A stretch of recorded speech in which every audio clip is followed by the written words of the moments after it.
কিরে মুন্নি, মাটিতে এভাবে গর্ত করছিস কেন? হ্যাঁ, আরে দিদি, দেখ না কত দূর অব্দি মাটি খুঁড়লাম, তবুও জলের নাগান পেলাম না।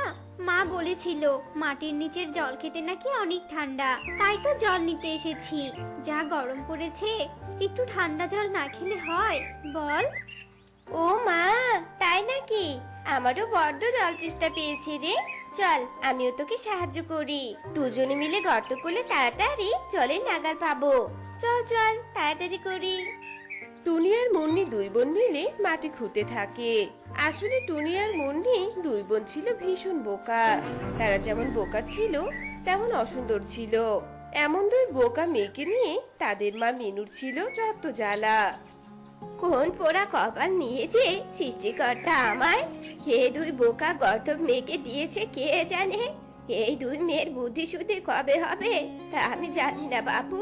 ওদের বয়সী পাড়া সব মেয়েদের বিয়ে হয়ে গেছে, কিন্তু আমার দুটো মেয়ে এমনই বোকার বোকারে বাবা। না আছে ওদের সৌন্দর্য, না আছে ওদের গুণ, আর না আছে ওদের রূপ। দুটোই আমার অকর্মার ঢেকি মেয়ে। এদেরকে কিভাবে যে আমি বিয়ে দিব কে জানে। আসবে আমার রাজপুত্র পক্ষীরাজে চেপে, আমায় রানী করে নিয়ে যাবে তার ঘরে। কবে আসবে আমার রাজপুত্র? আমি কবে তার রানী হব? কবে আসবে আমার রাজপুত্র? 7 সাগর 13 নদী পেরিয়ে। এই রে, রাজপুত্রের কথা ভাবতে গিয়ে তো মা আমায় কি আনতে বলেছিল সেটাই তো ভুলে গেছি। যাই, মায়ের কাছে আবার গিয়ে একটু শুনে আসি।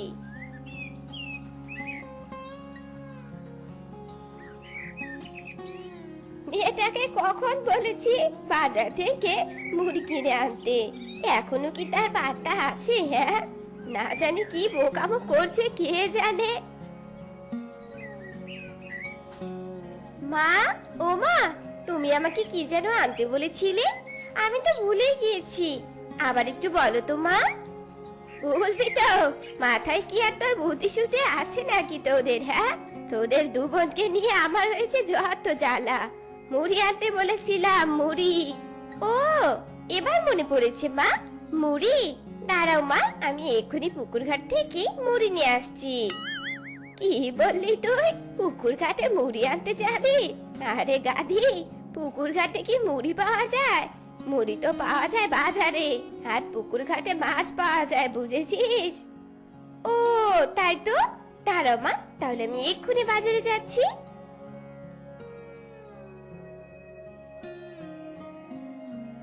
হায় রে আমার পোড়া কপাল, এই বোকা মেয়েদের নিয়ে আমি কি করব? যাই একটু দেখি তো আমার আরেক বোকা মেয়ে কি করছে। মুন্নি, হ্যাঁ মুন্নি, কই রে তুই? এই তো আমি রান্নাঘরে মা। দেখো, আমি তোমার কাজ এগিয়ে দিয়েছি। এই দেখো মা, আমি চুলায় ভাত বসিয়ে দিয়েছি। ভালো করেছি না মা বলো? ভালো তো করেছিস, কিন্তু চুলায় আগুন কোথায়? আর হাঁড়িতে চাল দিসনি কেন? হ্যাঁ, এটাই ভালো করেছিস তুই। এই রে, ভুলেই গিয়েছিলাম মা। ভুলবি তো, মাথায় গোবর ছাড়া আর কিছু নেই। নে তাড়াতাড়ি এবার চাল ধুয়ে হাঁড়িতে দে, আর চুলায় আগুন ধরিয়ে দে। তোদের কপালে শ্বশুর বাড়ি আর জুটবে না দেখছি। সারা জীবন আমার ঘাড়ে চেপেই থাকবি আর আমাকে জ্বালাবি। সংসারে কোনো কাজ করতে পারিস না। আমার এসব আর ভালো লাগছে না, আর না। মিনু এসব বলে রেগে সেখানে জল ছেটাচ্ছ কেন? মাংসগুলোতে জল ছেটালে তো ওজন দ্বিগুণ বেড়ে যাবে। মাংসগুলোতে আর জল ছিটিও না কাকুলি। চুপ করো যোগু, এত জোরে জোরে চেঁচিয়ে বাজারের মাঝে এসব বলছো কেন? হ্যাঁ, দেখছো না আমি চুপি চুপি করে জল দিচ্ছি মাংসে? আর বোকা যোগু, তুমি কসাই হয়েছো কিসের জন্য বলো তো? তুমি কি জানো না মাংসের ওজন বাড়লেই তো আমাদের লাভ?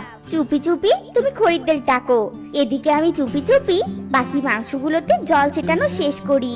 না না কাকুলি, এ কাজ তুমি করো না। এভাবে খরিদ্দের ঠকিয়ে আমি ব্যবসা করতে পারবো না। বনের সব পাখিরা আমাকে বিশ্বাস করে, তাই আমার কাছে তারা বেশি বেশি করে মাংস কেনে। সেই বিশ্বাস আমি কিছুতেই নষ্ট করব না। সরো সরো, বন্ধ করো বলছি মাংসের মধ্যে জল ছেটানো। একদম আমাকে নিষেধ করতে আসবে না যজ্ঞু। এত সৎ থেকে কি হবে শুনি? কান খুলে শুনে রাখো যজ্ঞু, এত গরিবী হালে আমি আর থাকতে চাই না। আর তাড়াতাড়ি বড় লোক হতে হলে একটু অসৎ হতেই হয়। যজ্ঞ, তুমি কি চাও না আমরা দুটো টাকা বেশি উপার্জন করি? বেশি কথা না বলে চুপচাপ দোকান সামলাও, আমার কাজ আমাকে করতে দাও। কাকুলির এমন কথা শুনে যজ্ঞ কাকার কিছুই বলে না। এরপর কাকুলি সবগুলো মাংসের মধ্যে জল ছিটিয়ে ওজন বৃদ্ধি করে দেয়। মাংস নিয়ে যাও, মাংস, ফ্রেশ মাংস আছে গো, নিয়ে যাও নিয়ে যাও। ওরে বাবারে, আজ সারাদিন বাজার করতে করতে বাজারের ব্যাগের ভারে যে আমি আর চলতেই পারছি না। ও যজ্ঞ দাদা, আজ তোমার দোকানে ফ্রেশ মাংস আছে তো? বউ আমাকে আজ 2 কেজি মাংস নিয়ে যেতে বলেছে বাড়িতে। না মানে আসলে কবুতর, আজ আমার দোকানের মাংসের মধ্যে জল। চুপ করো যজ্ঞ, কি জল জল করছো? শোনো কবুতর দাদা, তুমি তো জানোই আমাদের দোকানের সব মাংস প্রতিদিন ফ্রেশই থাকে, কোনো ভেজাল নেই। দাও দাও, তোমার বাজারের ব্যাগটা এগিয়ে দাও তো, 2 কেজি মাংস আমি দিয়ে দিচ্ছি। কাকুলি যজ্ঞ কাককে আর কথা বলার কোনো সুযোগ না দিয়েই কবুতরের ব্যাগে মাংস ঢুকিয়ে দেয়। এভাবে মাংস বিক্রি করে যজ্ঞ কাকার কাকুলি অনেকগুলো টাকা পায়। দেখেছো দেখেছো যজ্ঞ, দেখে নাও আমার বুদ্ধিটা কেমন কাজে দিয়েছে। এমন বুদ্ধি করেছি যে মাংসের ওজন বেড়েছে কিন্তু মাংস বাড়েনি, আর এদিকে বেশি লাভও হচ্ছে।